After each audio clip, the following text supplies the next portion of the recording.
Hello everyone, welcome to @Commerce Brains Hash channel. So today's video is going to be interesting. Our topic is entrepreneurship theories. So please do watch the complete video, guys. As we know that the 12th board exams are cancelled and ये तो होना ही था and it is for our ये हमारे betterment के लिए हमारे लिए ही safety के लिए ही हुआ. So it's good, no need to worry that if it is cancelled then okay, ये तो होना ही था. और this video is useful for every commerce student. जो भी कॉमर्स लिए हैं वो सबके लिए इम्पॉर्टेंट है. आज ना कल ये टॉपिक आपको पढ़ने को मिलेगा. So please do watch the complete video. Okay, don't skip. Let's start without wasting the time and no need to worry. Third wave is coming, delta plus variant is coming, but still तब तक के लिए हम लोग delta से ही बहुत कुछ सीख लिए हैं. डेल्टा प्लस बहुत ज़्यादा नुकसान नहीं करेगा, आपको उसकी चिंता करने की ज़रूरत नहीं है. आप सेफ्टी रखें, घर पे रहें और इस तरीके से आप कोविड से जो है सेफ़ रह सकते हैं. तो आपको पॉजिटिव रहना है, बहुत ज़्यादा परेशान होने की ज़रूरत नहीं है. And please maintain the safety measures. जो भी सेफ्टी मेजर्स हैं वो आपको ज़रूर रखने हैं और कोई चिंता करने की ज़रूरत नहीं है. Everything is okay, all is well. अगर 12th का एग्ज़ाम नहीं तो क्या आगे आने वाले बहुत सारे कॉम्पिटिटिव एग्ज़ाम्स में आपके अपॉर्चुनिटीज़ आपको मिलने वाले हैं. सो आप उसके ऊपर ध्यान दें, ठीक है. और हमारा जो आज का जो टॉपिक है स्टार्ट होने वाला है एंटरप्रेन्योरशिप थ्योरीज़ पे. So basically there are 3 types of theories, ठीक है. 3 तरह के थ्योरीज़ होते हैं. हम आपको बहुत सिंपल, बहुत ईजिली हम आपको समझाने की कोशिश करेंगे इस वीडियो में. बस आप हमारे साथ बने रहिए लास्ट तक, ठीक है. तो 3 तरह के थ्योरीज़ होते हैं एंटरप्रेन्योरशिप के, जो एंटरप्रेन्योरशिप को इन्फ्लुएंस करते हैं. एक तो सोशियोलॉजिकल, जो सोसाइटी से इन्फ्लुएंस होता है हमारा entrepreneurship. Next one is psychological, जो हमारे माइंडसेट से, जो हमारे इंटरनल फीलिंग से जो होता है वो एंटरप्रेन्योरशिप, उसे साइकोलॉजिकल थ्योरीज बोलते हैं.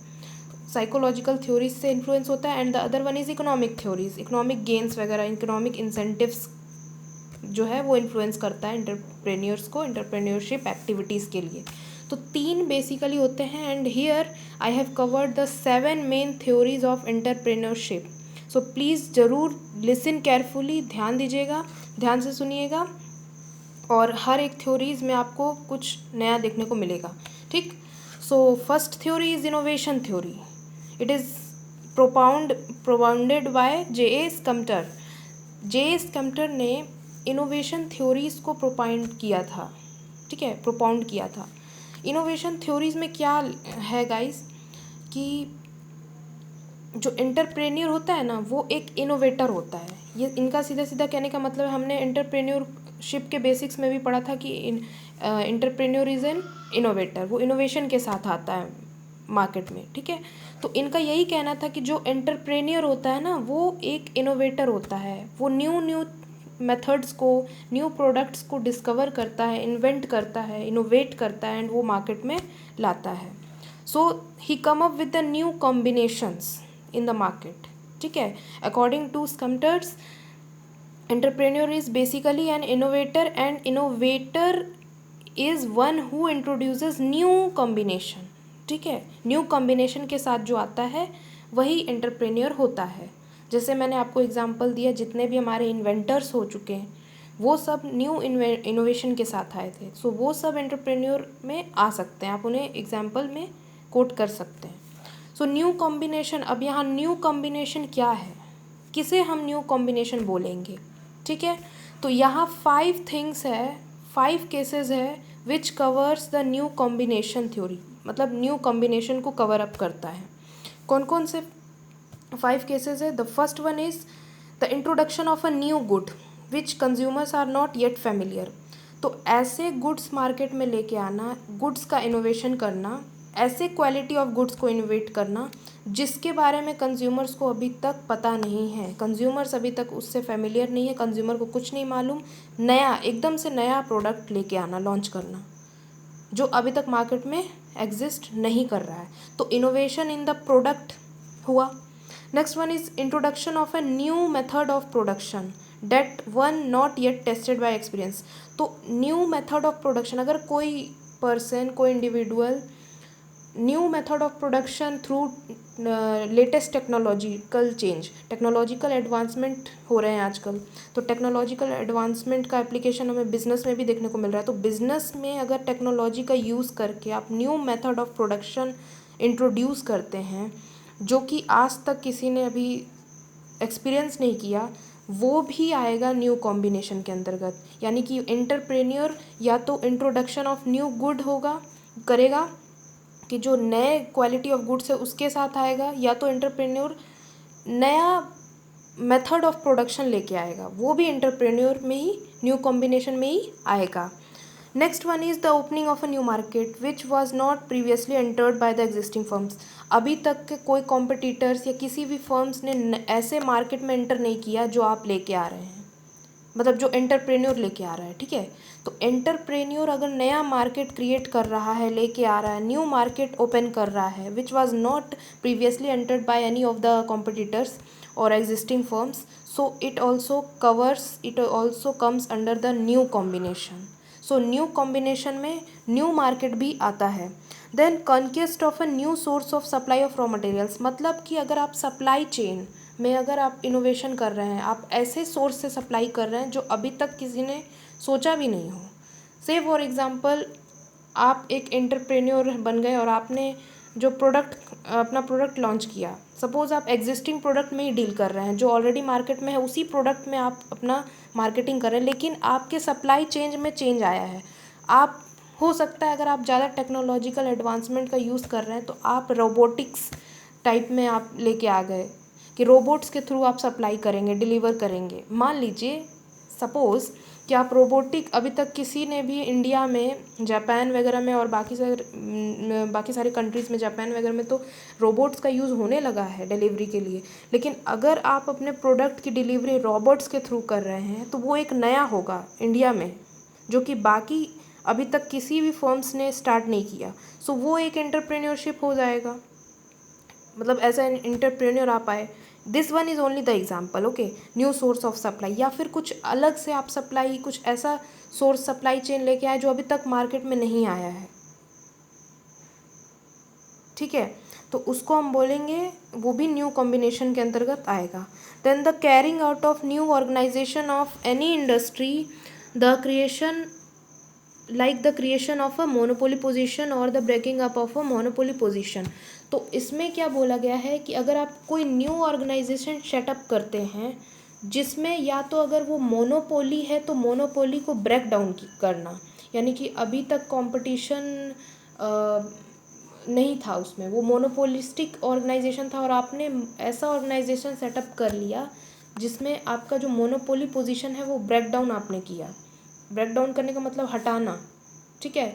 तो उसको भी हम बोलेंगे न्यू कॉम्बिनेशन, न्यू एंटरप्रेन्योर उसको भी हम बोलेंगे, एंटरप्रेन्योरशिप एक्टिविटी वो भी होगी। या फिर अगर वो एक मोनोपोली, अगर वो एक कंपटीशन है, कॉम्पिटिटिव फर्म है, तो आप अपने ऑर्गेनाइजेशन इस तरह से सेटअप किए कि वो मोनोपोली पोजीशन आप क्रिएट कर रहे हैं। यानी कि मोनोपोली पोजीशन, आप ये मत समझिएगा कि मोनोपोली पोजीशन मतलब जो आज से पहले लाइसेंसिंग होती थी, ट्रेड बैरियर्स होता था, वो सब नहीं कर सकते। आजकल तो कोई भी बिजनेस मोनोपोली पे नहीं चलता है, सब में कंपटीशन है, ग्लोबलाइजेशन। लेकिन आप किस तरीके से अपने ऑर्गेनाइजेशन में, अपने बिजनेस में मोनोपोली क्रिएट कर सकते हैं, आप अपने खुद के परफॉर्मेंस में इम्प्रूव करके, है ना। खुद के परफॉर्मेंस में अगर आप इम्प्रूव करेंगे, इस तरीके से आप प्रोडक्ट सप्लाई करेंगे, कस्टमर सेटिस्फैक्शन रखेंगे, कस्टमर के कॉन्फिडेंस को बिल्डअप करेंगे, तो इससे आपका जो है खुद पे खुद कस्टमर्स आप ही के ऑर्गेनाइजेशन में रिटेन हो जाएंगे, आप रिटेन करके रख पाएंगे, अट्रैक्ट हो जाएंगे, और वो ज़्यादा से ज़्यादा आप ही से कनेक्टेड रहेंगे और वो किसी दूसरे फर्म्स को देखेंगे तक नहीं। बहुत से ऐसे राइवल फर्म्स, ओलिगोपोली इसका एग्जांपल हो सकता है, ओलिगोपोली, ठीक है। उसमें बहुत से ऐसे कंपनीज़ हैं जो जिसके ब्रांड्स को इतना ज़्यादा लोग प्रेफर करते हैं कि वो किसी दूसरे ब्रांड्स को लेना ही नहीं चाहते हैं।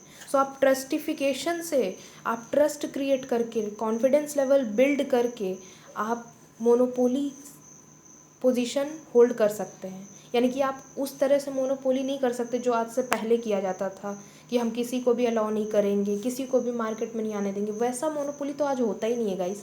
लेकिन आप अपने खुद के प्रोडक्ट में इम्प्रूवमेंट करके, खुद better quality, better services provide करके, ट्रस्ट डेवलप करके कस्टमर्स को आप मोनोपोली पोजीशन अपने ऑर्गेनाइजेशन में क्रिएट कर सकते हैं। इस तरीके से आप मोनोपोली टाइप में आप ऑर्गेनाइजेशन सेटअप कर सकते हैं। तो आप एक एंटरप्रेन्योर हो गए। तो एंटरप्रेन्योर 5 कॉम्बिनेशन, या तो वो प्रोडक्ट में इनोवेशन किया, या तो वो मेथड ऑफ प्रोडक्शन में इनोवेशन किया, या फिर वो सप्लाई चेन में इनोवेशन किया, या फिर मार्केट में न्यू मार्केट क्रिएट किया, या फिर न्यू ऑर्गेनाइजेशन सेटअप किया। ये 5 कॉम्बिनेशन आएंगे आपके इनोवेशन में ही, एंटरप्रेन्योर में ही। मतलब ये एंटरप्रेन्योर ही क्रिएट करते हैं। एंटरप्रेन्योर में ये सारी एंटरप्रेन्योरियल एक्टिविटीज़ आएंगी, 5 कॉम्बिनेशन, ठीक है। लिमिटेशन, अब इसका लिमिटेशन हम देख लें।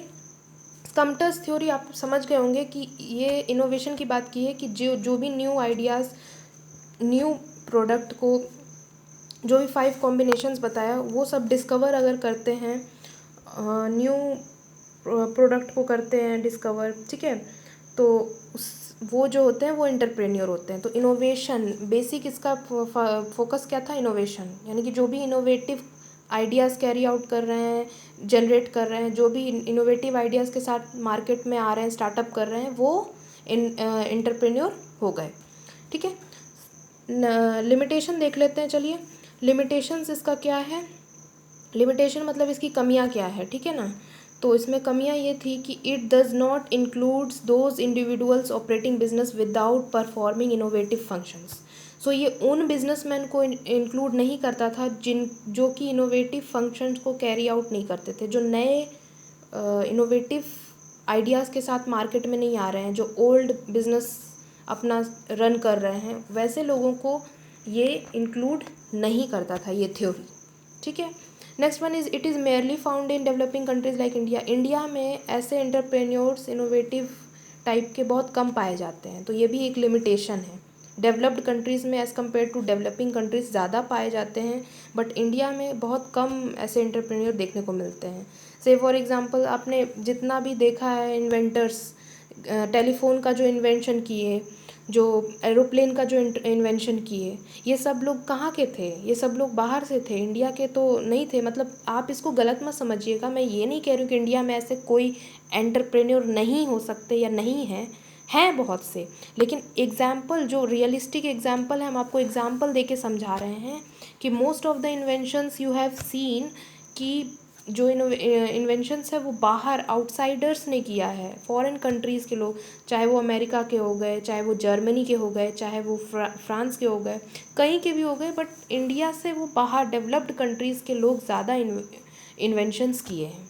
अलेक्जेंडर ग्राहम बेल, वो हमारे इंडिया में नहीं थे, एंड राइट ब्रदर्स, वो भी नहीं थे हमारे इंडिया के, गैलीलियो गैलीली, वो भी नहीं थे, इसैक न्यूटन। तो ये सब जो लोग हैं, ये सब बाहर के ही थे, फॉरेन कंट्रीज़, और इन्होंने ही इन्वेंशंस किया था। सो ये एक एग्जांपल है, don't take it otherwise, okay. So इस तरह के एंटरप्रेन्योर बहुत कम पाए जाते हैं इंडिया में, that is a reality. Then it led to much emphasis on innovation but ignores the risk taking and organising aspects of entrepreneurship. तो ये जो थ्योरी है ना, ये इनोवेशन पे ज़्यादा फोकस करता है। ये ज़रूर बताता है कि कोई भी एंटरप्रेन्योर है तो वो इनोवेटर है, मतलब वो जो भी इनोवेशन के साथ आया मार्केट में वो एंटरप्रेन्योर हो गया, लेकिन ये नहीं बताता कि वो एंटरप्रेन्योर रिस्क भी बियर करते हैं। इनोवेशन के साथ आ रहे हैं मार्केट में, न्यू डिस्कवरीज, न्यू इन्वेंशंस लेके आ रहे हैं, तो वो रिस्क तो बियर करेंगे ही, क्योंकि आज से पहले उनके प्रोडक्ट को किसी ने भी देखा नहीं, किसी में ट्राई नहीं किया, तो क्या पता उनका प्रोडक्ट सक्सेसफुल रहेगा या नहीं रहेगा। तो ये एक रिस्क टेकिंग एबिलिटी के साथ आते हैं, इनके पास risk, they are the risk takers. ये रिस्क टेकिंग एबिलिटीज़ के साथ आते हैं, तभी इनोवेशन कर पाते हैं, ठीक है। हर बिजनेसमैन तो नहीं रिस्क लेना चाहता उतना, ठीक है। बिजनेसमैन का तो काम ही होता है कि प्रॉफिट अर्न करना और रिस्क कम लेना, लेकिन एंटरप्रेन्योरशिप जो होते हैं ना गाइस, वो हमेशा रिस्क के साथ ही आते हैं, हमेशा रिस्क पे आते हैं, तभी वो नया से नया चीज़ को ट्राई करना, डिस्कवर करना हमेशा करते हैं। तो ये उन फैक्टर्स को, रिस्क टेकिंग और ऑर्गेनाइजिंग की किस तरह से एंटरप्रेन्योर ऑर्गेनाइज करते हैं, कैसे वो रिस्क टेकिंग करते हैं, उनकी एबिलिटीज़ को ये थ्योरीज़ जो है वो शो नहीं किया है, ये उतना ज़्यादा एम्फेसिस नहीं डाला है, सिर्फ इनोवेशन पे डाला है। ठीक है, तो ये एक लिमिटेशंस है। Next limitation is it assumes the entrepreneur as a large scale businessman, but initially an entrepreneur can not have large operations. कहने का मतलब कि कोई भी एंटरप्रेन्योर स्टार्टिंग में आ रहा है तो बड़े बिजनेस थोड़ी ना लेके आएगा, मतलब बड़े बिजनेस के साथ थोड़ी ना आएगा। स्टार्टिंग में वो स्टार्टअप करेगा तो छोटे मोटे वेंचर्स के साथ ही करेगा, क्योंकि उसे नहीं पता कि हमारे बिज़नेस को कितना प्रॉफिट होगा, आगे हमारा बिज़नेस चलेगा या नहीं चलेगा। हम न्यू प्रोडक्ट के साथ आ रहे हैं, हम न्यू मार्केट क्रिएट कर रहे हैं, इनोवेशंस के साथ आ रहे हैं, तो हमारा प्रोडक्ट सक्सेसफुल होगा कि नहीं, हमारा बिज़नेस सक्सेसफुल होगा कि नहीं, इसकी कोई गारंटी नहीं रहती है। तो इसलिए एंटरप्रेन्योर को ये माना जाता है इस थ्योरी में कि वो एक बिग बिजनेसमैन है, लार्ज स्केल पे बिजनेस कैरी आउट कर रहा है। बट ऐसा नहीं है, कोई भी इनिशियली कोई भी एंटरप्रेन्योर लार्ज स्केल ऑपरेशंस के साथ नहीं आता है। पहले स्टार्टअप उसके बहुत स्मॉल स्टार्टअप होते हैं, धीरे धीरे वो सर्वाइव करेगा, धीरे धीरे वो ग्रो करेगा। ठीक है, तो ये तो आपने बिजनेस में भी पढ़ा होगा कि सर्वाइव करते हैं, उसके बाद प्रॉफिट होता है, फिर ग्रोथ होता है। तो पहले ही इनिशियली कोई भी एंटरप्रेन्योर लार्ज स्केल बिजनेस के साथ नहीं आता है, पहले स्मॉल स्टार्टअप होता है। जब वो देख लेते हैं कि मार्केट हमारा सक्सेसफुल होगा, everything is okay, successful, going to be successful, उसके बाद वो ज़्यादा से ज़्यादा कैपिटल इन्वेस्ट करके बिज़नेस को एक्सपेंड करते हैं। सो ये एक बहुत बड़ा लिमिटेशन है इस थ्योरी की, कि ये थ्योरी एज्यूम करता है कि एंटरप्रेन्योर जो है वो लार्ज स्केल बिजनेसमैन होते हैं, बट ऐसा नहीं है। इनिशियली में कोई भी एंटरप्रेन्योर लार्ज स्केल ऑपरेशन के साथ नहीं आता है, लार्ज स्केल बिजनेस के साथ नहीं आता है। ठीक है, तो ये 3 से 4 लिमिटेशन इसके थे। आई होप इनोवेशन थ्योरी आपको क्लियर हो गया होगा। इनोवेशन थ्योरी का मतलब इनोवेशन के साथ आना। एंटरप्रेन्योर जो है वो एक इनोवेटर होता है, न्यू कॉम्बिनेशंस को डिस्कवर करता है, इंट्रोड्यूस करता है। ठीक है, this one is the innovation theory.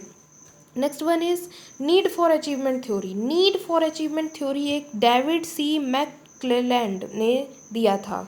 इस थ्योरी के अंतर्गत मैकक्लेलैंड की आपने थ्योरीज पढ़ी होंगी, 3 motivation theories he has given, तो उसी पे ये बेस्ड है। One of the motivation theory, need for achievement theory, पहला पावर नीड्स, दूसरा अचीवमेंट नीड्स और तीसरा एफिलिएशन नीड्स। ये 3 नीड्स होते हैं मैकक्लेलैंड्स के। ठीक है, तो उसमें से जो नीड फॉर अचीवमेंट थ्योरी पे ये मैकक्लेलैंड्स ने एंटरप्रेन्योरशिप को डिस्क्राइब किया है। तो इसमें क्या बोला गया है कि देखिए, सिंपली आप समझने की कोशिश करिएगा।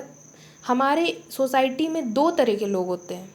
ठीक है, हमारे सोसाइटी में 2 तरह के लोग होते हैं। एक वो लोग होते हैं जो अपने लाइफ में कुछ भी नया नहीं करना चाहते, मतलब वो उनको जो मिल गया, जैसे उनको अगर नाम मिल गया, पैसा मिल गया, तो उसी में वो खुश हैं। वो अपना पर्सनल डेवलपमेंट, पर्सनल ग्रोथ, आगे का नहीं सोचते वो, है ना। और एक वैसे लोग होते हैं जिनको नाम और पैसे से मतलब नहीं होता, वो कुछ और सोचते हैं, एक लेवल आगे सोचते हैं। यानी कि नाम पैसा तो ठीक है, मिलेगा ही, साथ ही साथ वो अपना पर्सनल गोल्स, अपना पर्सनल अकम्पलिशमेंट, पर्सनल टास्क का अकम्पलिशमेंट करने के बारे में सोचते हैं। तो ऐसे लोग जो होते हैं ना, जो अपना जो बड़े हायर लेवल नीड्स के साथ आते हैं। हायर लेवल नीड्स में वो लोग आ गए जो नाम, सोसाइटी में नाम और काम दोनों को के अलावा वो अपना पर्सनल ग्रोथ, पर्सनल डेवलपमेंट भी करते हैं। वो हाई लेवल पीपल होते हैं, उनका अलग ही नीड होता है। वो सोसाइटी में सिर्फ नाम करने के लिए और पैसे कमाने के लिए नहीं आते, वो कुछ अलग करने के लिए, वो कुछ ऐसा करने के लिए आते हैं जिससे उनको खुद का पर्सनल गोल्स अचीव हो। उनका खुद का जो पर्सनल गोल्स होता है लाइफ में, जो पर्सनल एरियाज़ में जिसमें वो ग्रोथ करते हैं, एक्सेल करते हैं, उनका डेवलपमेंट होता है, उसमें वो फोकस रखते हैं। बट एक वो लोग होते हैं जो सिर्फ समाज में पैसा कमाते हैं, नाम कमाते हैं, और उसके अलावा उनको अपने पर्सनल ग्रोथ के लिए टाइम ही नहीं रहता है। सो ऐसे लोग लोअर लेवल ऑफ नीड के कैटेगरी में आते हैं। यानी कि ऐसे लोगों के जो नीड्स होते हैं वो लोअर लेवल नीड्स होते हैं। और वैसे लोग, जो लोग कुछ अलग करना चाहते हैं सोसाइटी में, मतलब सोसाइटी को छोड़ के वो अपना पर्सनल डेवलपमेंट भी करना चाहते हैं, डिफ़िकल्टीज़ को फेस करना, चैलेंजेस को फेस करना, ये ऐसे लोग करते हैं जिनका हायर लेवल नीड्स होता है। ठीक है, तो ये लोग जो होते हैं, ये लोग सिर्फ मेयरली प्रॉफिट पर्पस नहीं आते, ये लोग हायर लेवल नीड्स के जो लोग होते हैं वही एंटरप्रेन्योर में आते हैं, कैटेगरी में आते हैं, अकॉर्डिंग टू द मैक्लीलैंड। मैक्लीलैंड का कहना था कि एंटरप्रेन्योर जो होते हैं वो ऐसे हायर लेवल नीड से बिलोंग करते हैं जिनका पर्सनल अकम्पलिशमेंट गोल होता है, जिनका अल्टीमेट गोल होता है पर्सनल अकम्पलिशमेंट। और वो लोग जो ये नाम और पैसा है इसको नीड नहीं मानते हैं, इसके लिए वो लोग नहीं कुछ भी करते हैं। वो लोग जो कुछ भी करते हैं अच्छा, वो सिर्फ़ और सिर्फ अपने पर्सनल अकम्पलिशमेंट, पर्सनल सेटिस्फेक्शन के लिए करते हैं, पर्सनल डेवलपमेंट के लिए करते हैं। ठीक है, और ये जो नाम और पैसा उनको मिलता है ना, ऐसे एंटरप्रेन्योर्स को, ऐसे लोगों को वो लोग अपना सक्सेस बताते हैं कि हमें ये मिला, हमें इतना पैसा मिला, हमें ये सब मिला, सोसाइटी में प्रेस्टीज मिला। तो वो सिर्फ हमारे सक्सेस का राज है, हमारे सक्सेस का रिज़ल्ट है, ना कि वो लोग इसके पीछे भागते हैं। वो इसको अपना रिज़ल्ट बताते हैं, और उनका जो गोल होता है ना, वो पर्सनल अकम्पलिशमेंट होता है, पर्सनल गोल्स को अचीव करना होता है। ठीक, तो नीड फॉर अचीवमेंट थ्योरी में यही बात कही गई है। According to this theory the entrepreneur is concern with the need for achievement. McClelland tries to find the internal factor, ये इंटरनल फैक्टर है जो उनको एंटरप्रेन्योर के लिए ड्राइव करता है। That is human values and motives that lead a man to exploit opportunities to take advantage of favourable trade conditions. तो जिनका पर्सनल गोल्स अचीव होगा, जिनको वो इन्वायरमेंट मिलेगा जिसमें वो एक्सेल करें, ग्रो करें, वैसे ही लोग अपॉर्चुनिटीज़ को एक्सप्लॉइट करेंगे। ठीक है, और फेवरेबल कंडीशन का एडवांटेज लेंगे।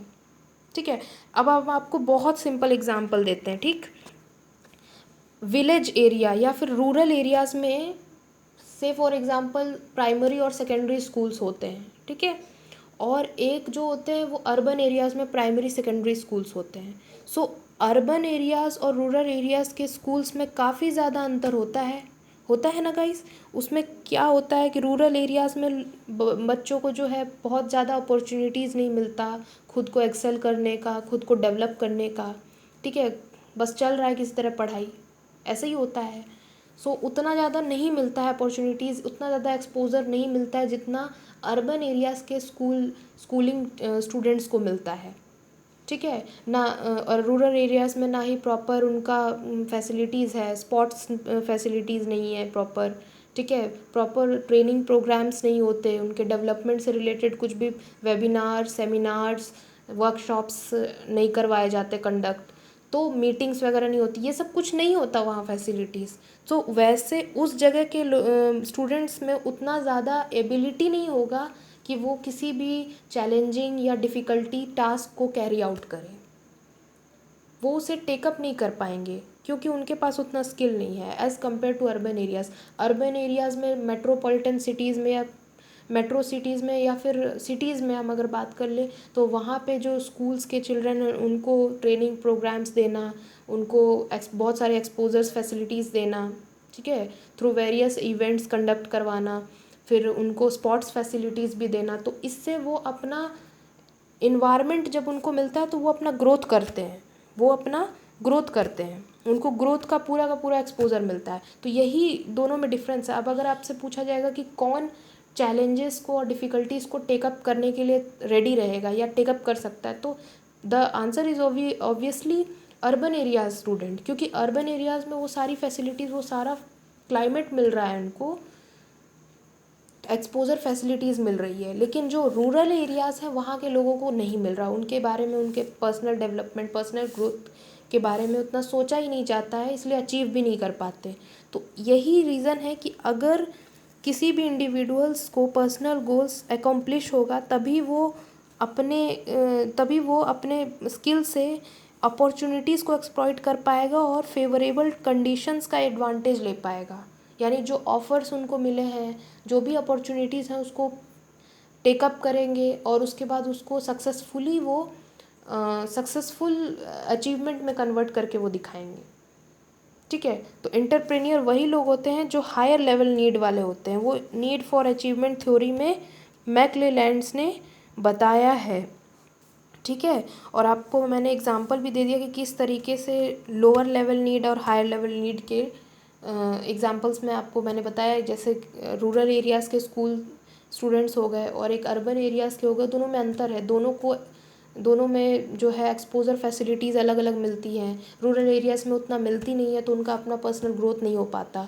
अर्बन एरियाज़ में एक्सपोजर फैसिलिटीज़ ज़्यादा से ज़्यादा बच्चों को ऐसा इन्वायरमेंट मिलता है related to sports, related to any events में पार्टिसिपेट करना, related to training and development programme. तो ये सब कुछ उनको डेवलप करती है, पर्सनल ग्रोथ उनका अचीव हो। जब उनका पर्सनल ग्रोथ, जब वो पर्सनली डेवलप होंगे ना, उनका जब डेवलपमेंट होगा तो वो खुद पे खुद डिफ़िकल्टीज़ और चैलेंजेस को टेकअप करने के लिए रेडी रहेंगे और सक्सेसफुली और कॉन्फिडेंटली ले पाएंगे, ठीक है।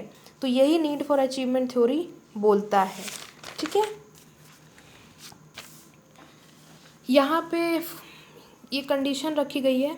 अच्छा, यहाँ पे ये चीज़ है, द एन अचीवमेंट, मतलब एन मतलब need achievement is called as a desire to do well, not so much for the sake of social recognition और prestige, but for the sake of inner feeling of personal accomplishment. तो लोग यहाँ पे जो entrepreneurs होते हैं, ऐसे entrepreneurs जो नीड अचीवमेंट के लिए आते हैं, वो उनका डिज़ायर होता है कि वो सोसाइटी के लिए, पैसे के लिए या नाम के लिए कोई भी चीज़ नहीं करते। वो अपने पर्सनल अकम्पलिशमेंट, पर्सनल ग्रोथ के लिए करते हैं। क्योंकि जब उनका पर्सनल ग्रोथ होगा, जब उनका पर्सनल डेवलपमेंट होगा, तभी वो ज़्यादा से ज़्यादा ग्रेटर और challenging jobs, challenging task carry out कर पाएंगे, ठीक है, और अपॉर्चुनिटीज़ को एक्सप्लॉइट कर पाएंगे।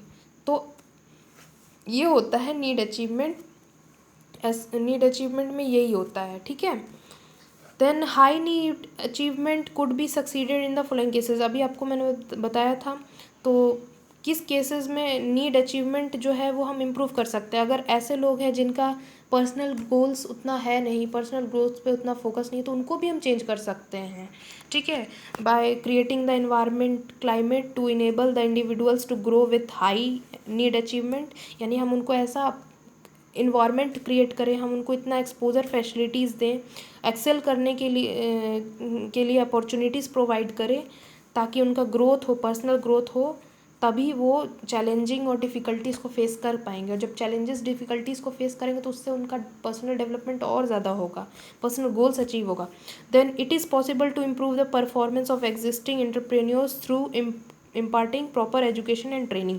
तो प्रॉपर एजुकेशन और ट्रेनिंग दे के भी जो एग्जिस्टिंग एंटरप्रेन्योर्स हैं, जो एग्जिस्टिंग बिजनेसमैन हैं, जो भी एग्जिस्टिंग हैं, उनके परफॉर्मेंस को हम इम्प्रूव कर सकते हैं और उनके में भी हम हाई नीड अचीवमेंट को डेवलप कर सकते हैं, क्रिएट कर सकते हैं और फुलफ़िल कर सकते हैं, ठीक। तो इम्प्रूवमेंट का ये केसेस था कि कैसे हम इम्प्रूव कर सकते हैं उन लोगों की नीड्स को। बाकी वैसे तो इस थ्योरी का जो मतलब था वो यही था कि जो एंटरप्रेन्योर्स होते हैं वो हाई लेवल नीड्स वाले होते हैं, जिनका पैसा कमाना, नाम कमाना ही नहीं होता, वो कुछ अलग से, वो अपने पर्सनल गोल्स को अचीव करने के लिए, पर्सनल गोल्स जो उनका सोशल गोल्स, ऑर्गेनाइजेशनल गोल्स से अलग ही होते हैं, वो लोग जो अपने पर्सनल गोल्स को अकॉम्प्लिश करते हैं, ठीक है। तो ये चीज़ होता है need for achievement theory. Next one is status withdrawal theory. Status withdrawal theory क्या होती है? Let us learn. This theory was formulated by E Hagen. E Hagen ने दिस स्टेटस विथड्रॉवल थ्योरी को फॉर्मुलेट किया था। अब ये क्या बोलते हैं कि this theory explains that when members of some social groups feel that their values and status are not respected by society, they turn to innovation to get the respect of the society. क्या बोला गया है इस theory में? यही main है इस theory का, इसको समझने की कोशिश करिएगा कि अगर किसी भी मेंबर्स को, किसी पर्टिकुलर ग्रुप का मेंबर है, सोशल ग्रुप का मेंबर है, ठीक है, किसी पर्टिकुलर रिलीजन का है, कास्ट का है, ठीक है, उसको अगर ये लगता है कि उसके वैल्यूज़ को, उसके स्टेटस को लोग रिस्पेक्ट नहीं दे रहे हैं, लोग आइसोलेट कर रहे हैं, डिस्क्रिमिनेट कर रहे हैं, ठीक है, इनइक्वालिटीज़ प्रोवाइड कर रहे हैं, मतलब उनको रिस्पेक्ट नहीं कर रहे हैं किसी भी सेंस में, तो वो लोग क्या होते हैं, बदल जाते हैं, वो इनोवेशन की तरफ चले जाते हैं। यानी वो लोग अपना प्रेस्टीज, अपना स्टेटस ही बदल लेते हैं to get the respect of the society. Society के रिस्पेक्ट को गेन करने के लिए, लेने के लिए, मतलब सोसाइटी के रिस्पेक्ट उनको मिले, इसलिए वो लोग अपने आप को चेंज कर लेते हैं। अब आपको मैं एक कहानी सुनाती हूँ, इस कहानी को ध्यान से सुनिएगा। सुना होगा आपने कि आज से पहले, हिस्ट्री वगैरह में आपने पढ़ा होगा, पॉलिटिकल साइंस और हिस्ट्री वगैरह में, कि आज से पहले आजकल जो SC ST OBC कास्ट के मेंबर हैं वो सारे लोग पढ़ लिख रहे हैं और बड़े बड़े पोस्ट पे जा रहे हैं, ठीक है। लेकिन आज से पहले उन लोगों को एजुकेशन राइट नहीं था। जो भी जनरल कैटेगरी के लोग थे, please don't take it otherwise, अगर वो लोग भी देख रहे हैं तो प्लीज़, ये रियलिटी है, इसको एक्सेप्ट करना पड़ेगा।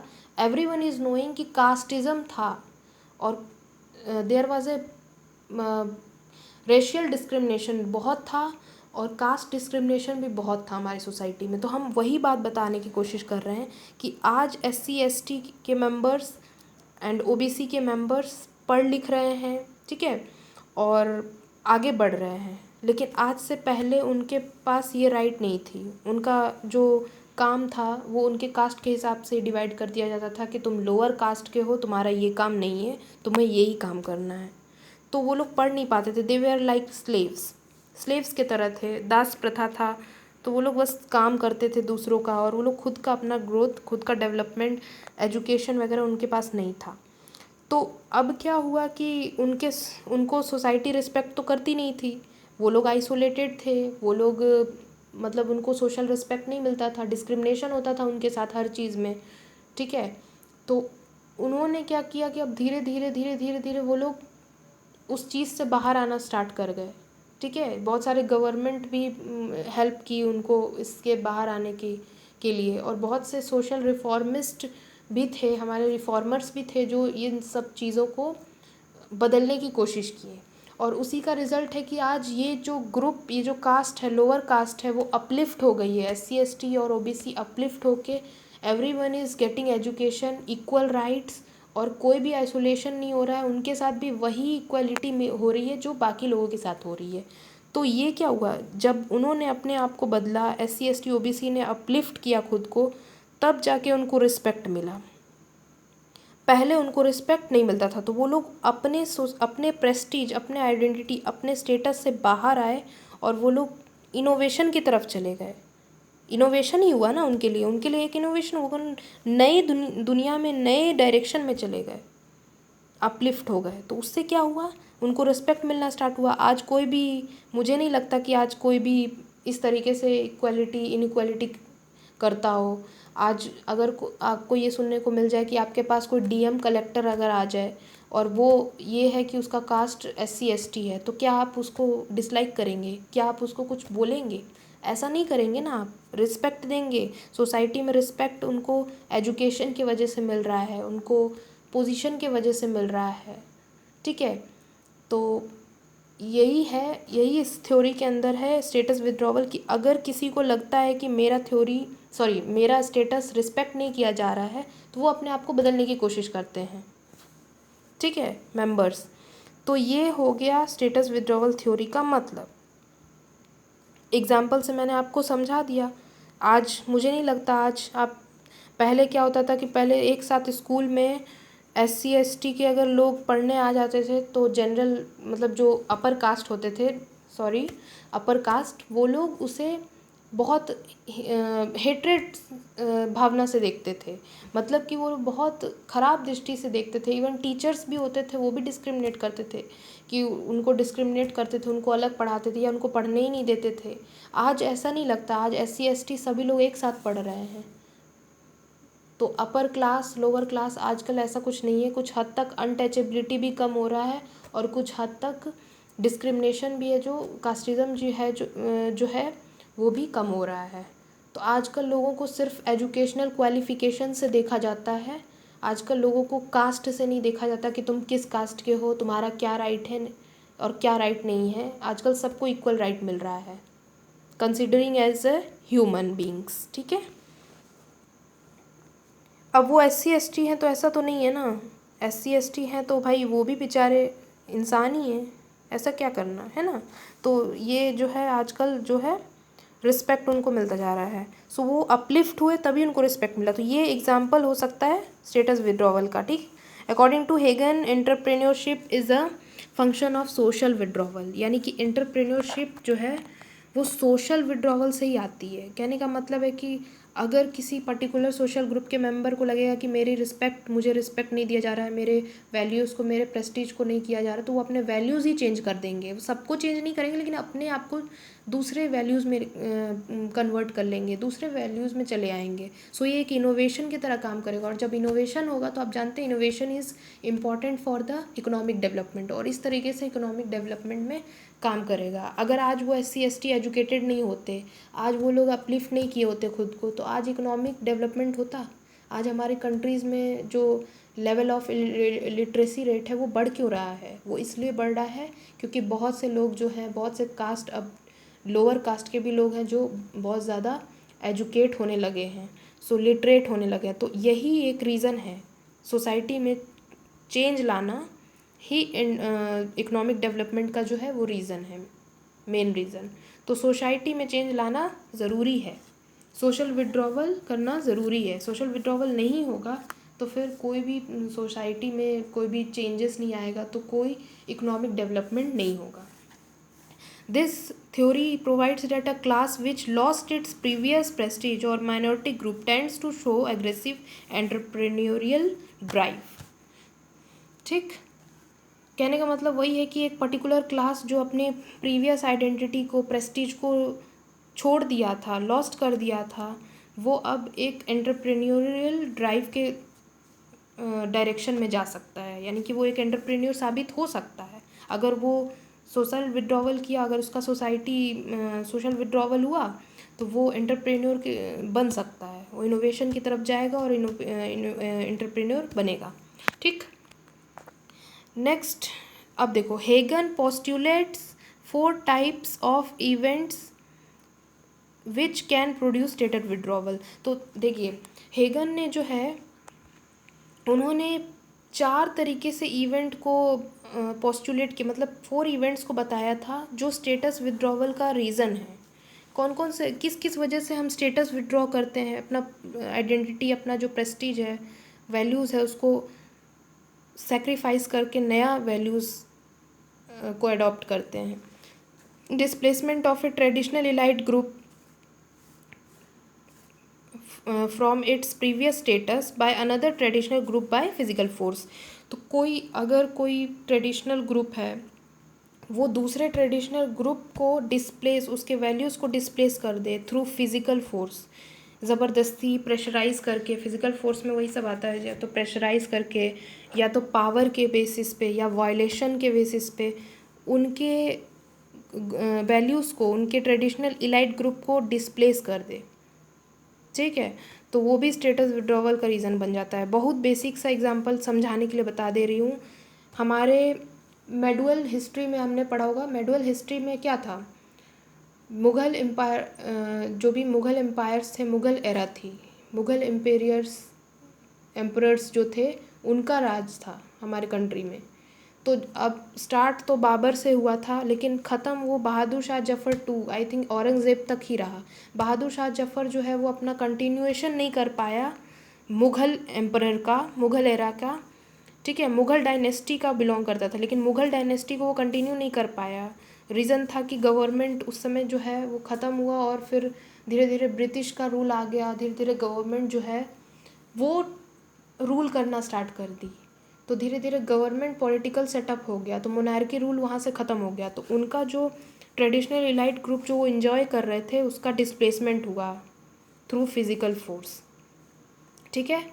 तो इस तरह से मुग़ल डायनेस्टी वहीं तक ख़त्म हो गया। उसके बाद हमें देखने को नहीं मिलता कि मुग़ल डायनेस्टी, उसके बाद कौन कहाँ चला गया कोई पता नहीं। तो ट्रेडिशनल इलाइट ग्रुप इस तरीके से डिस्प्लेस हुआ, ठीक है। Next one is denigration of values symbols through some change in the attitude of superior group. अब सुपीरियर ग्रुप्स में कुछ एटीट्यूड में चेंज आने की वजह से वैल्यूज़ और सिम्बल्स को सेक्रीफाइस, डिनेग्रेशन मतलब डिनाई करना, ठीक है, ये भी हो सकता है। Inconsistency of static symbol with the changing distribution of economic power. जैसे जैसे लोगों के पास वेल्थ होने लगते हैं, लोग पैसे वाले बनने लगते हैं, वो लोग अपना स्टेटस को चेंज कर देते हैं। गरीब, अगर कोई गरीब जनरेशन कोई पोवर्टी से ही बिलोंग करता था और उसके पास बहुत ज़्यादा वेल्थ होने लग गया थ्रू एजुकेशन एंड ऑल, तो वो अपना स्टेटस चेंज कर लिया और मानेगा ही नहीं कि हम उस कास्ट में, उस रिलीजन में आते हैं, जो भी है उस कल्चर को फॉलो ही नहीं करेगा। जैसे एग्जांपल हम आपको दे रहे हैं, ओबीसी पर ओबीसी में बहुत से लोग हैं जिनके पास इकोनॉमिक पावर, वेल्थ है, तो वैसे लोग जो है वो अब असली ओबीसी में नहीं आते हैं, खुद को ओबीसी नहीं कैटेगराइज करते, खुद को जनरल मान लेते हैं।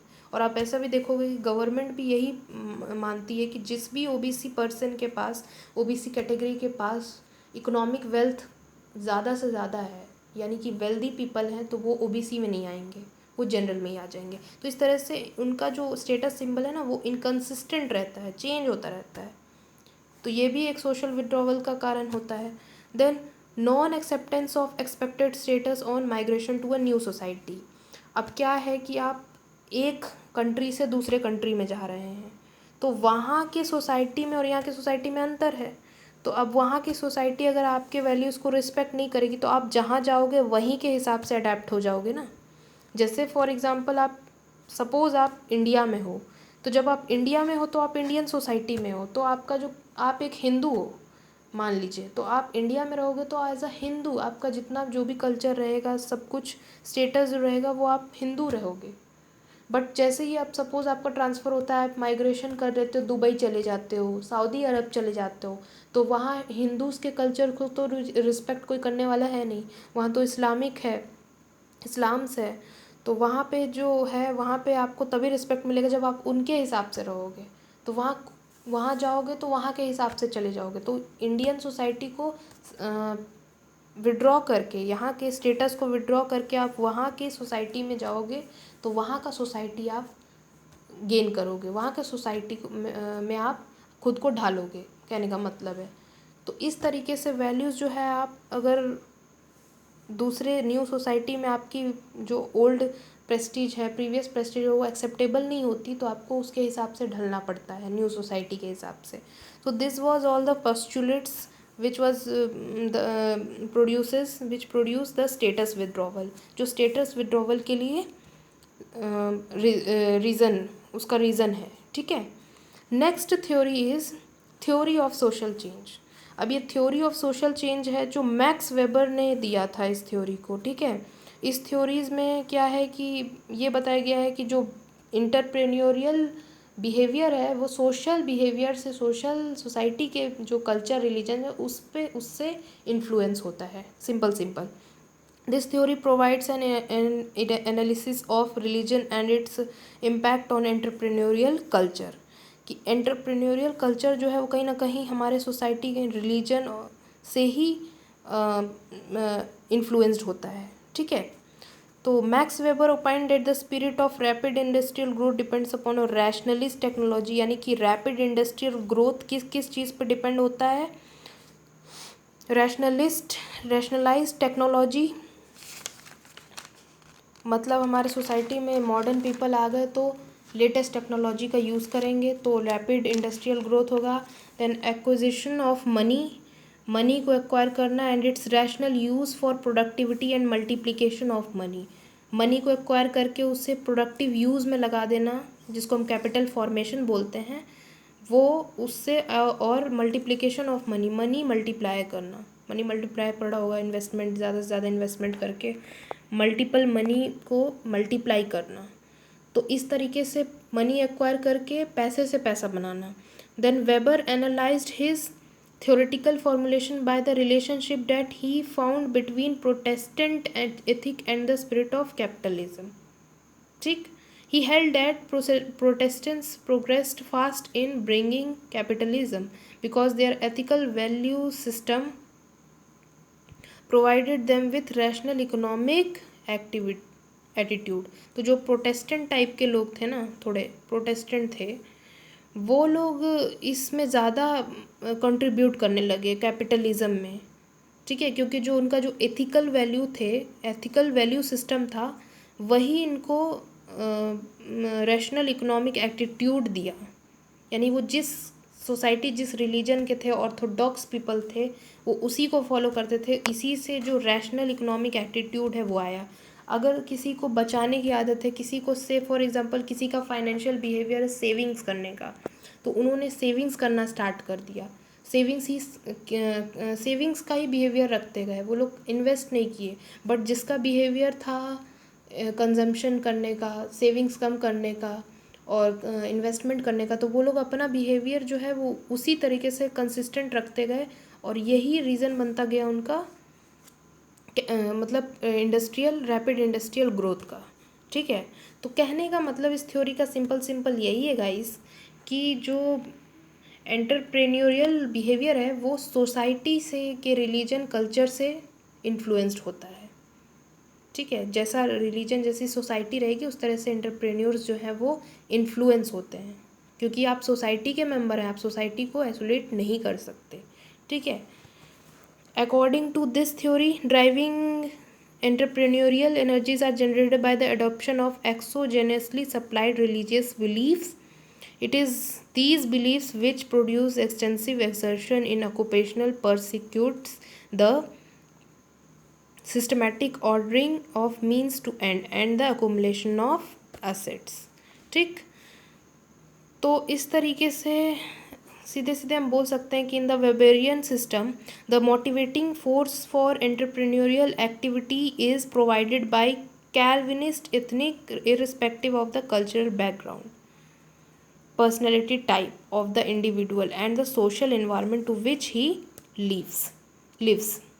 ठीक, देन इसका एजम्पशन क्या था? इसका assumption of social change, social theory of social change का जो एजम्पशन है, क्या क्या चीज़ें पे एजम्पशन करके ये थ्योरी डेवलप की गई थी, यानी इस चीज़ों को आपको एज्यूम करना होगा।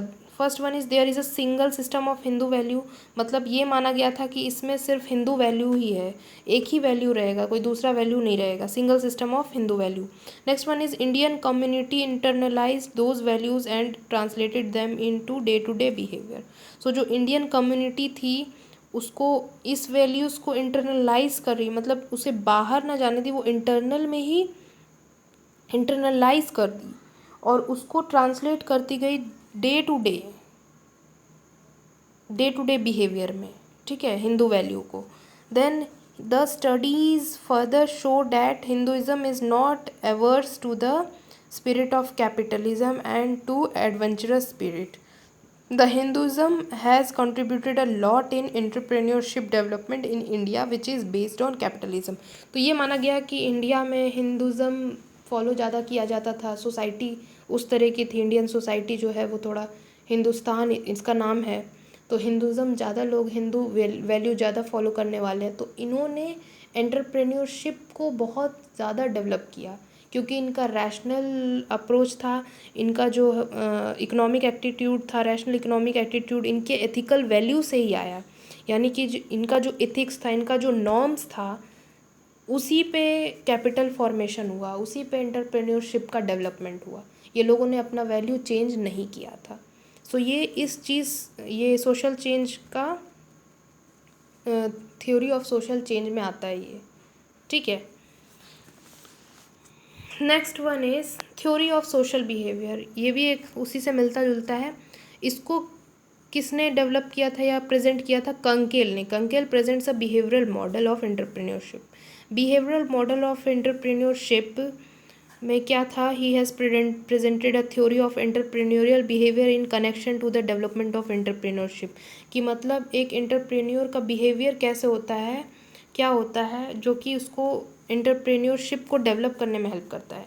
ठीक है, यानी कि एंटरप्रेन्योरियल बिहेवियर जो है वो कहीं ना कहीं डेवलपमेंट ऑफ एंटरप्रेन्योरशिप से कनेक्टेड है, बिहेवियरल मॉडल है।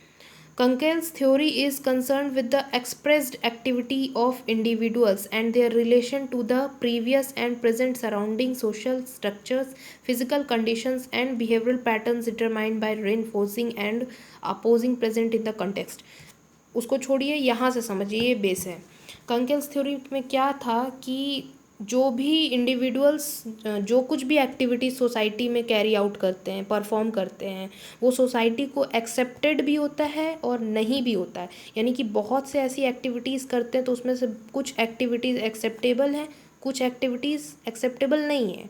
सोसाइटी में हम प्यार से रहते हैं, सभी से अच्छे से बात करते हैं, सबका हेल्प करते हैं, that is acceptable to the society. But at the same time हम झगड़ भी लेते हैं, हमारे बीच में कॉन्फ्लिक्ट्स भी हो जाते हैं, ठीक है। तो या हम दूसरों से जेलस फीलिंग करते हैं, या हम दूसरों से झूठ बोलते हैं, ऐसा कुछ सोसाइटी में एक्सेप्टेबल नहीं होता है। सो हर एक्टिविटीज़ एक्सेप्टेबल हो ऐसा ज़रूरी नहीं है, कुछ एक्सेप्टेबल होते हैं, कुछ नॉन एक्सेप्टेबल होते हैं। तो ऐसी एक्टिविटीज़ कैरी आउट करना जो कि प्रीवियस और प्रेजेंट सराउंडिंग से रिलेटेड हो, यानी कि जो सराउंडिंग्स को अफेक्ट करे। बात समझ में आ रही है? सोसाइटी को इन्फ्लुएंस इन द सेंस कि अगर हम अभी घर पे बैठे हैं, घर पे बैठ के अगर हम कोई भी काम कर रहे हैं, उसे सोसाइटी को कोई हेल्प नहीं मिल रहा, तो वो सोशल एक्टिविटी नहीं हुई, है ना, वो नहीं हुआ। वो सारे एक्टिविटीज़, अब जैसे सोसाइटी में हम गए, लोगों से बातें किए, लोगों का हेल्प किए, तो ये सोसाइटी को हेल्प कर रहा है एक तरीके से, ठीक है। तो हर वो एक्टिविटीज़ जो सोसाइटीज़ से रिलेटेड हो, प्रेजेंट और प्रीवियस सराउंडिंग से, सोशल स्ट्रक्चर से, फिज़िकल कंडीशन से रिलेटेड हो, वैसी एक्टिविटीज़ को जो है लोग बिहेवियर में, अपने रिपीटेटिव बिहेवियर में ले आते हैं। फॉर एग्जांपल, अगर वो अच्छे काम करते हैं, एक्सेप्टेबल, जो कुछ भी एक्सेप्टेबल होता है सोसाइटी को, अगर वो करते हैं तो उनको उसके बदले में अप्रिसिएशन मिलता है, रिवॉर्ड मिलता है in the form of financial, non financial. तो क्या होता है कि जिस चीज़ के लिए हमको अच्छा रिवॉर्ड मिल रहा है, हम उसी चीज़ को अपने बिहेवियर में कंटिन्यूएशन में ले आते हैं, यानी हम उसी चीज़ को फॉलो करते हैं, रिपीटिशन उसी चीज़ का करते हैं। अगर हमको अच्छे खासे हमको अप्रिसिएशन, किसी काम के लिए हमको बहुत अप्रिसिएशन मिला, तो हम उसी काम को बार बार करेंगे। अगर हमने किसी का हेल्प किया और हमें हेल्प करके उससे हमें अप्रिसिएशन मिला सोसाइटी में, तो हम उसी चीज़ को अपने बिहेवियर में लाएंगे। अब ऐसा तो नहीं है कि जो किसी से झूठ बोला, किसी को मारा, किसी को पीटा, और उससे हमको अगर सोसाइटी ने पनिश किया तो हम वो काम करेंगे बार बार। ऐसा तो नहीं करते। हम तो वही काम करते हैं जो हमारे सोसाइटी में एक्सेप्टेबल हो, जो हमारी सोसाइटी हमको रिवॉर्ड देती है जिसके लिए। तो वैसी रिवॉर्ड जो हो गए, वैसे एक्टिविटीज़ हम बार बार अपने बिहेवियर में लाएंगे, बार बार कंटिन्यूएशन करेंगे, ठीक है। बिहेवियरल पैटर्न्स हमारा उसी से गवर्न होता है, ठीक है। तो थ्योरी ऑफ सोशल बिहेवियर में वही चीज़ बोली गई है कि इंडिविजुअल्स का जो बिहेवियर होता है, जो एक्टिविटीज़ होता है, वो एक्सेप्टेड, जो एक्टिविटीज़ से उन्हें रिवार्ड मिल रहा है, अप्रिसिएशन मिल रहा है, जो एक्सेप्टेबल है सोसाइटी को, उसे वो बार बार अपने बिहेवियर पैटर्न में ले आते हैं और उसे बार बार वो परफॉर्म करते हैं, ठीक है। Then the supply and development of an entrepreneur depends upon the existence and extensiveness of four structures. तो देखिए, यहाँ पे एंटरप्रेन्योर का जो सप्लाई और डेवलपमेंट है वो 4 स्ट्रक्चर पे डिपेंड करता है। थ्योरी ऑफ सोशल बिहेवियर के अंतर्गत डॉल स्ट्रक्चर, इसको हम याद करने का निमोनिक्स है डॉल स्ट्रक्चर। डॉल स्ट्रक्चर से आप याद कर सकते हैं, these are the 4 structures which are responsible for the supply and development of the entrepreneur, जिसमें एंटरप्रेन्योर का सप्लाई, एंटरप्रेन्योर का जो डेवलपमेंट है वो इन्हीं 4 स्ट्रक्चर्स पे डिपेंड करता है। First one is doll, D for demand structure, O for opportunity structure, L for labor structure and L for limitation structure। ये 4 स्ट्रक्चर पे ही हमारा जो supply and development of entrepreneur है वो डिपेंड करता है। डिमांड स्ट्रक्चर आप जानते हैं, डिमांड स्ट्रक्चर इकोनॉमिक नेचर का होता है और ये चेंज होता रहता है डे बाय डे, ठीक है। उस हिसाब से अपॉर्चुनिटी स्ट्रक्चर जो होता है वो कई सारे फैक्टर्स को, like capital, source of supply of capital हो गए, then market and labour and market, then managerial and technological skills हो गए, ट्रेनिंग अपॉर्चुनिटीज़ हो गई, इस्टेब्लिशमेंट ऑफ एंटरप्राइज हो गए, कंडक्टिंग डिफरेंट एक्टिविटी, ये सारे को मिलकर अपॉर्चुनिटी स्ट्रक्चर बनता है। देन लेबर स्ट्रक्चर में जो लेबर का जो सप्लाई है, ठीक है, वो डिपेंड करता है alternatives available alternatives of means of livelihood. Then traditionalism पे बेस्ड है। देन लाइफ एम्बिशंस पे है, एक्सपेक्टेशन, लोगों का क्या एक्सपेक्टेशन है उसके ऊपर बेस्ड है। अब सोसाइटी में कैपिटल को यूज़ तो कर रहे हैं लोग, कैपिटल इंटेंसिव, लेकिन अगर लेबर इंटेंसिव भी आ जाता है तो वो कहीं ना कहीं सोसाइटी को बेटर सर्व करता है, उनके इंटरेस्ट को। ठीक है, तो लेबर का स्ट्रक्चर भी है जो एंटरप्रेन्योर्स का डेवलपमेंट में हेल्प करता है। ठीक है, और लेबर के जो भी इमोबिलिटी प्रॉब्लम्स है रिलेटेड टू लेबर, उसको हम ओवरकम कर सकते हैं, उसको हम सॉल्व कर सकते हैं through providing better infrastructure facilities. ठीक है, तो अनइंटरप्टेड सप्लाई ऑफ लेबर को भी हम जो है सॉल्व कर सकते हैं, uninterrupted supply of labour problem. ठीक है, फिर लिमिटेशन स्ट्रक्चर ये कुछ ऐसी एक्टिविटीज़, स्पेसिफिक एक्टिविटीज़ जो लिमिट करती है, हर एक मेंबर्स को लिमिट करती है। अगर आप किसी सोसाइटी में रह रहे हैं तो आपको क्या करना है, डूज़ एंड डोंट्स मोरालिटी के हिसाब से है कि आपको क्या करना है, नहीं करना है। सो आपका लिमिटेशन है, आपका एक तरह से लिमिटेशन है स्पेसिफिक एक्टिविटीज़ पे। उसी तरह एंटरप्रेन्योर को भी है लिमिटेशन। ठीक है, तो ये डॉल स्ट्रक्चर, ये इसमें थ्योरी ऑफ सोशल बिहेवियर में डॉल स्ट्रक्चर आता है। डॉल स्ट्रक्चर से आप समझ सकते हैं कि जो सप्लाई और डेवलपमेंट ऑफ एंटरप्रेन्योर है it depends upon the 4 structure DOLL. D for demand structure, O for opportunity structure, L for labour structure and limitation structure. ठीक, तो सोशल चेंज और सोशल बिहेवियर हो गया। Then the next theory is theory of leadership. Leadership ये कहता है कि ये हॉस्टलिट्स का दिया हुआ है ये थ्योरी। According to him entrepreneurship is a function of managerial skills and leadership, यानी कि एंटरप्रेन्योरशिप जो है वो मैनेजरियल स्किल्स और लीडरशिप का फंक्शन है। कहने का मतलब है कि अगर एक एंटरप्रेन्योर है तो उसके पास मैनेजरियल स्किल्स होनी चाहिए, उसके लीडरशिप एबिलिटीज़ होनी चाहिए, तभी वो एंटरप्रेन्योर है। ठीक है, तो in this process he has to show his ability to lead and manage. मतलब इस थ्योरी में, इस प्रोसेस में हर एक एंटरप्रेन्योर को अपनी लीडरशिप एबिलिटी और मैनेजरियल एबिलिटी शो करनी होती है, क्योंकि एक एंटरप्रेन्योर है वो बिज़नेस में जो एम्प्लॉयज़ हैं बिज़नेस ऑर्गेनाइजेशन में, हर काम अकेले तो नहीं करेगा, लोगों को एम्प्लॉय करेगा। जब लोग आएंगे, एम्प्लॉयज़ आएंगे, वर्कर्स आएंगे, तो उनको ट्रेनिंग देना, उनको गाइड करना, उनको डायरेक्शन देना, उनको लीड करना, ये सारा एंटरप्रेन्योर का काम होगा। तो एंटरप्रेन्योर अगर लीडरशिप क्वालिटी नहीं पोजेस करेगा या लीडरशिप क्वालिटी नहीं होगी उसके अंदर, तो वो एंटरप्रेन्योर बेकार है। वैसा एंटरप्रेन्योर होना ही मतलब किसी काम का नहीं है। मैनेज करने की एबिलिटी होनी चाहिए। In business there are generally 3 types of leadership. Business में 3 तरह के लीडरशिप होते हैं। मर्चेंट मनी लेंडर्स, जो कि जिनका काम होता है सिर्फ मार्केट में जो भी प्रोडक्ट्स और गुड्स जो एक्सेप्टेबल है सोसाइटी को, या जो कस्टमर्स को जो एक्सेप्टेबल है, उनसे डील करते हैं। यानी वो प्रोडक्ट्स को बाइंग सेलिंग उस प्रोडक्ट की बिजनेस करते हैं जो सोसाइटी में एक्सेप्टेबल है, कस्टमर्स को एक्सेप्टेबल है। तो ये मार्केट ओरिएंटेड पीपल होते हैं, मार्केट ओरिएंटेड। ठीक है, और मैनेजर्स आर अथॉरिटी ओरिएंटेड, क्योंकि ये मैनेजर जो होते हैं they exercise control and manage within the limit of authority.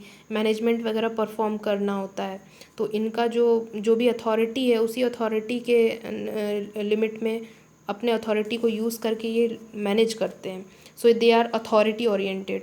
Then entrepreneurs ये क्या होते हैं? ये money lenders, merchant money lender से अलग होते हैं। मनी लेंडर्स तो सिर्फ उन्हीं गुड्स को से डील करते हैं जो सोसाइटी में एक्सेप्टेबल हो, जो मार्केट में एक्सेप्टेबल है, कस्टमर को एक्सेप्टेबल है। लेकिन एंटरप्रेन्योरशिप क्रिएट करते हैं खुद का प्रोडक्ट, यानी वे मार्केट में एक्सेप्टेबल है कि नहीं है इससे मतलब नहीं है, वो उनका खुद का प्रोडक्ट होता है, वो खुद क्रिएट करते हैं और फिर मार्केट में जाके उसे सप्लाई करते हैं। और वो may not be acceptable to everyone, मतलब वो प्रोडक्ट किसी को एक्सेप्टेबल हो भी सकता है, किसी को नहीं भी हो सकता है, क्योंकि उनका प्रोडक्ट जो होता है वो नया होता है, जो कि कभी कोई अभी तक यूज़ नहीं किया हुआ होता है। तो अगर वो न्यू मार्केट में जा रहे हैं, उनके लिए तो न्यू मार्केट है। सो अगर कस्टमर्स को पसंद आए तो वो खरीदेंगे, नहीं पसंद आया तो नहीं खरीदेंगे। So response can be negative positive both. तो इसलिए वो अनसर्टेनिटी रिस्क बियरर होते हैं as compare to the traders. इनके कंपैरिजन में ये जो होते हैं मर्केंट मनी लेंडर्स के कंपैरिजन, ये ज़्यादा रिस्कियर बिजनेस कैरी करते हैं, क्योंकि इनका प्रोडक्ट खुद का होता है। ये मार्केट के जो मार्केट में एक्सेप्टेबल प्रोडक्ट, एग्जिस्टिंग प्रोडक्ट है उससे डील नहीं करते, नए प्रोडक्ट से डील करते हैं। तो ऑब्वियसली इनका जो रिस्क होता है वो काफ़ी ज़्यादा हाई होता है as compare to merchant money lenders के। ठीक, तो ये हो गया थ्योरी ऑफ लीडरशिप कि लीडरशिप थ्योरीज में entrepreneurs possess the leadership and managerial skills. ये तो आपका हो गया leadership. And the last theory is economic theory. Economic theory में क्या है? According to this theory entrepreneurship and economic growth takes place when the economic conditions are favourable. तो entrepreneurship और इकोनॉमिक ग्रोथ ये दोनों रिलेटेड है। हमने पहले ही पढ़ा था role of entrepreneur in economic development. तो यही इस इकोनॉमिक थ्योरी में आ रही है कि जो एंटरप्रेन्योरशिप और जो इकोनॉमिक ग्रोथ है वो तभी होगा जब इकोनॉमिक कंडीशन फेवरेबल है। मतलब अगर वो फ्लक्चुएशंस है ट्रेड साइकिल्स में, मार्केट में डिमांड सप्लाई का फ्लक्चुएशन है, इन्फ्लेशन डिफ्लेशन है ज़्यादा, ठीक है, और डिप्रेस्ड इकोनॉमी है, तो ऐसे अनफेवरेबल कंडीशन में एंटरप्रेन्योरशिप और इकोनॉमिक ग्रोथ नहीं होगा। इकोनॉमिक और एंटरप्रेन्योरशिप ग्रोथ तभी होगा जब इकोनॉमिक कंडीशन फेवरेबल होगा, स्टेबिलिटी होगी मार्केट में, ठीक है, किसी भी तरह से प्राइस स्टेबिलिटी और फेवरेबल इकोनॉमिक कंडीशन होगा तभी। नेक्स्ट मतलब थ्योरी क्या बोलता है कि economic development takes place when a country's real rational income increases over all period of time where in the role of entrepreneurs is an integral part. तो कहने का मतलब है कि जो एंटरप्रेन्योर्स है ना, उनका बहुत बड़ा रोल होता है इकोनॉमिक डेवलपमेंट में। और ये इकोनॉमिक डेवलपमेंट तभी होता है जब कंट्री का रियल रैशनल इनकम, सॉरी ये नेशनल इनकम है, but I think national income अगर बढ़ता है तभी उनको हम कह सकते हैं कि it is a indicator of economic development. और ये तभी बढ़ता है जब एक एंटरप्रेन्योर अपना स्टार्टअप करता है इस थ्योरी के अंतर्गत, कि अगर वो स्टार्टअप करेंगे, मार्केट में इनोवेशन लेके आएंगे, स्टार्टअप करेंगे, तो उससे क्या है कि इनकम बढ़ेगा, रियल रैशनल इनकम भी बढ़ेगा। तो इस तरीके से एंटरप्रेन्योर का बहुत बड़ा रोल होता है इकोनॉमिक डेवलपमेंट में। वही इस थ्योरी में कहना चाहते हैं। इस थ्योरी को किसने डेवलप किया था? ईरिश फ्रेंच इकोनॉमिस्ट रिचार्ड कैंटिलन, जिन्होंने ये बोला था कि जो एंटरप्रेन्योर्स होते हैं वो इकोनॉमिक डेवलपमेंट में बहुत बड़ा रोल प्ले करते हैं। जेबी से ने भी यही बोला था कि entrepreneur is an economic agent who combines all the means of production such as land, labor and capital to produce the new product। तो वही चीज़ है कि इकोनॉमिक डेवलपमेंट में इंटरप्रेन्योर का बहुत बड़ा रोल होता है, ठीक है। Economic incentives are the main motivators for entrepreneurial activities. Economic incentives include tax policy, industrial policy, sources of finance and raw materials, infrastructure facilities, investment opportunities, access to information about market condition, technology, etc। तो economic incentives जो है वो बहुत बड़ा role play करते हैं entrepreneurial activities में, ठीक है।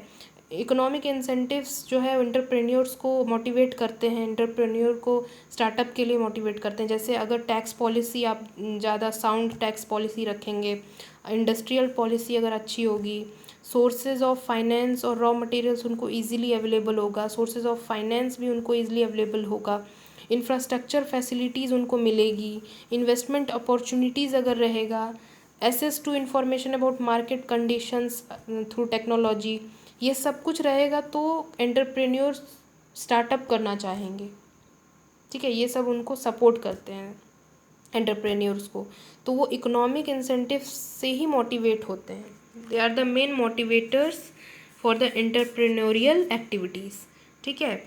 तो अगर ये सब नहीं मिलेगा तो कोई भी, अब सपोज़ बैकवर्ड एरियाज़ में कोई भी एंटरप्रेन्योर क्यों नहीं अपना स्टार्टअप करना चाहते हैं? Just because the lack of infrastructure facilities, ठीक है, लैक ऑफ रॉ मटेरियल्स। जो भी बैकवर्ड एरियाज़ हैं वहाँ रॉ मटेरियल्स की अगर कमी है और प्रॉपर सोर्सेज ऑफ फाइनेंस नहीं अवेलेबल है वहाँ, तो वहाँ अपना स्टार्टअप बिजनेस स्टार्टअप करना नहीं चाहेंगे, ठीक है। तो यही सब रीज़न है, that is the reason of the startups. तो यहाँ पे इकोनॉमिक थ्योरी में बेसिकली आपको यही समझना है कि जो एंटरप्रेन्योर है उसका बहुत बड़ा रोल है, बहुत वाइटल रोल है या बहुत इम्पोर्टेंट रोल है इकोनॉमिक डेवलपमेंट में, ठीक है। तो these are the economic theory of leadership, ठीक है, theory of social behaviour, theory of social change, status withdrawal theory, innovation theory and need for achievement theory. So I think time has बहुत ज़्यादा time जा चुका है and I think so आपको कुछ सीखने को मिला होगा and I have cleared from my side, I have cleared almost everything and if further if you have any queries in any of the theories, please do ask me in the comment section. I will try to answer each of your queries. And at last मैं आपको यही बोलना चाहूँगी कि अगर आपको इससे सीखने को मिला है कुछ, आपका 1 घंटा 2 घंटा अगर वेस्ट हुआ और आपको सीखने को मिला है, so please don't forget to subscribe my channel and press the bell icons so that you can get all the latest videos from my side. सो आप प्लीज़ इस चीज़ को ध्यान से समझने की कोशिश करिएगा। अगर आपको कहीं भी प्रॉब्लम आ रही है, आपको कहीं भी डाउट आ रहा है, तो प्लीज़ आप मुझसे बिना हेजिटेशन के पूछ लीजिएगा। मैं आपको किसी भी थ्योरीज़ में प्रॉब्लम आ रही है तो मैं आपको समझाने की कोशिश कर दूँगी। But I think I have cleared almost each and every thing from my side. Okay, so okay guys, see you soon. Thank you so much for watching my videos and okay, Jai Hind, Jai Bharat, bye.